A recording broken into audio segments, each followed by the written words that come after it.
Alright, so in this tutorial, I'm gonna show you how you can change Microsoft Teams email address.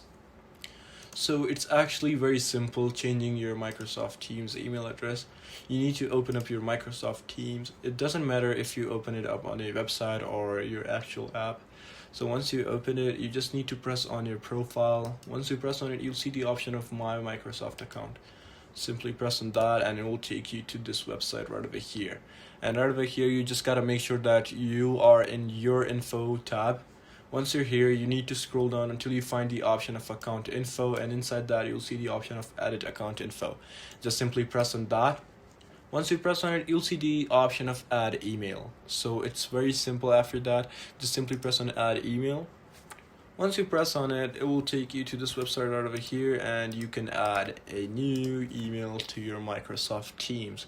And that's pretty much it. Once you add it, it will be added like that. And you're good after that. So yeah, that's pretty much it for this tutorial. I hope it actually helped you out. I'll see you in the next one.